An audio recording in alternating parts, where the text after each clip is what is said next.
Hey everyone, okay, so today I'm going to be showing you how I would use concealer as a foundation because it's so pretty on the skin, it looks so natural, you don't get this huge amount of texture from it, I just really like it.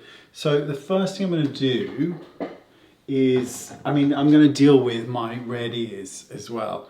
The first thing I'm going to do is apply a small amount of primer, and I'm not applying a huge amount either, just enough to allow the foundation, or the concealer should I say, just to glide on and just adhere to the skin. So really it was quite a small amount, less than half a pump.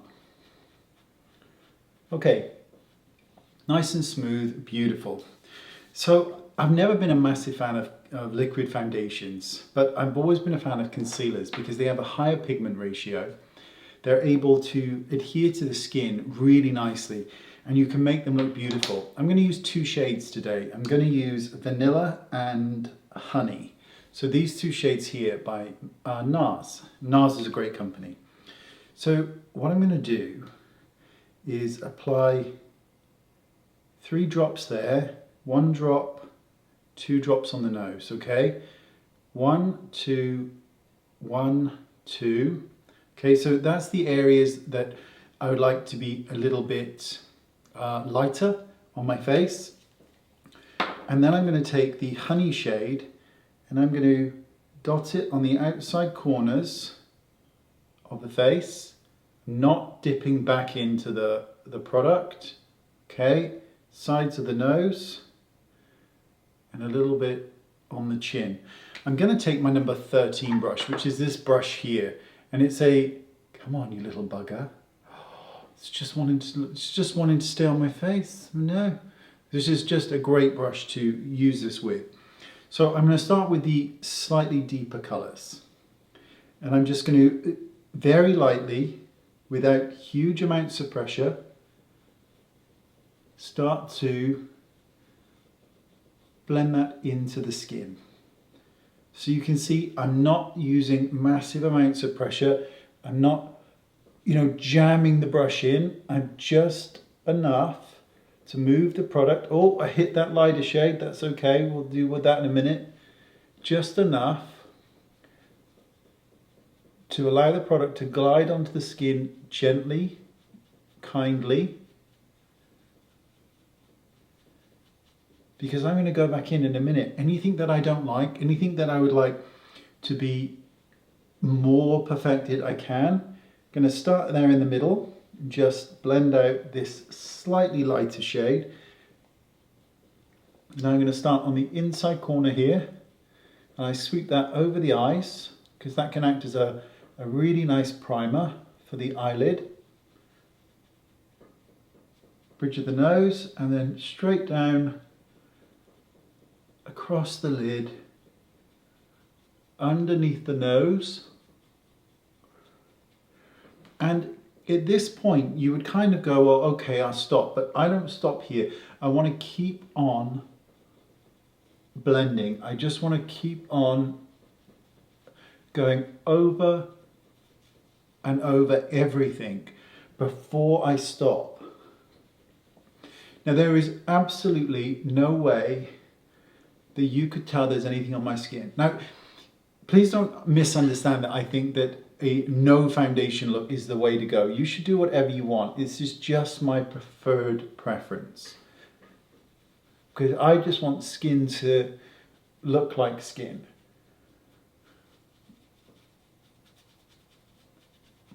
So I'll deal with the ears off camera because I'm literally just going to buff on a bit of concealer over them. But right now, looking as we're looking, all I need to do is take a small amount of camouflage and add it to certain areas to just complete this look. And there will be no way anyone would ever go, there's anything on your skin. Now, if you've got dry skin, and even my brushes, which are really soft on very dry skin, you can get micro exfoliation. So use a sponge, but use the same amount of product. So now all I want to do is just take a good look at my face. And so I don't know if you can see, but there's this darkness here at the minute. That's nothing to do with my skin. I've been testing out a new gel liner for my line. and I wanted to see how good it is on waterline and getting off, and this one is so strong, so I'm loving it. So that's why it's a bit dark under there. So I'm just going to go in with a small amount of the concealer, just a touch.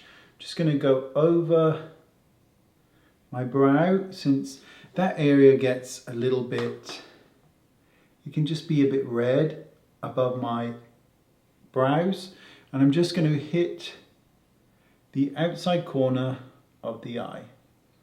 I'm just going to pat it in with my finger.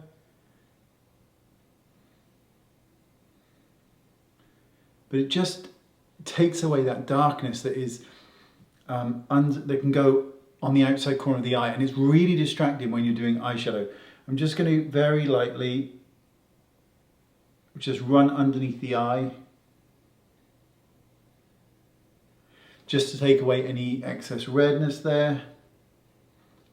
And a really good place, we're going to talk about this in another video, but just around the nose here can make a really lovely difference in the way that you photograph. There's something about the way it bounces the light out of. And I'm just going to do right here, because I've got quite a narrow bridge.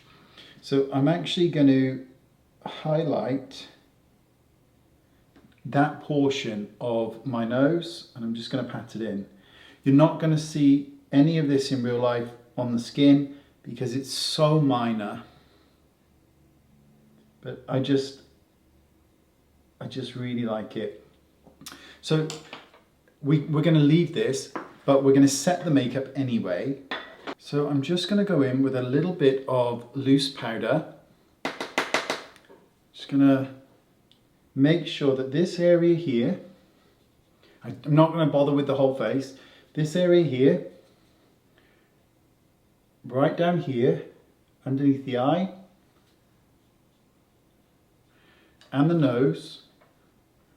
I don't want any of these areas shining. It's not attractive to me. I don't want to see them. I'm going to do the chin. So I got a bit of redness there that I didn't cover. You know, it's fine. Stuff happens, don't worry about it.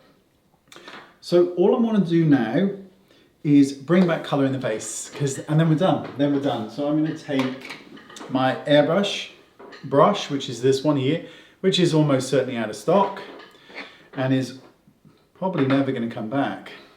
And I'm going to take a blusher. Now I'm going to use my blusher, obviously, and I'm just going to kind of apply it to the cheekbone, but I'm going to apply it in a patting motion. I don't want to sweep it because my skin's a bit dry at the moment, and I don't want to give it any more reason to want to exfoliate, but I just want it right here because I just think it pulls everything up. So I'm just stamping it in this kind of section here, and I like to just take it up just a little bit into the temple, and then take a touch of it and just really gently just take it right into the hairline at the top.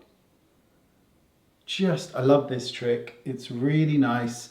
It looks great in a photo. It pulls everything together. It's a little tiny touch, and then whatever's left, I like to just touch the bridge of the nose with it, and just down the sides.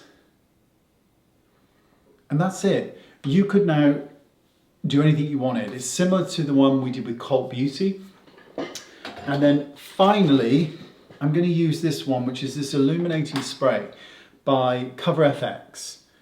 And it doesn't really set, but it does add illuminating properties. I'm going to hold my kind of hand here, and I'm going to just spray it down the sides of the face, and do the same thing on the other side, because I don't want this forehead to be hit with this product, because it does have some form of sparkle in it and shimmer in it, and I don't want that in the center of the forehead. Now as the day goes on, this outside portion of my face is going to get oilier, but the center will stay matte because I'll be prepping it throughout the day by adding small amounts of powder at any given time just in this area.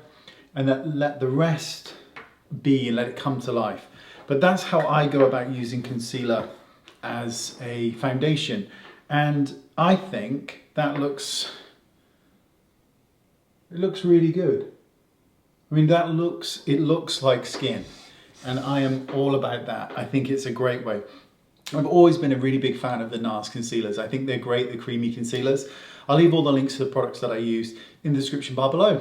There you go, all done. Done and flawless, all delicious. Right, thanks for watching, and I'll see you all very, very soon. Bye-bye.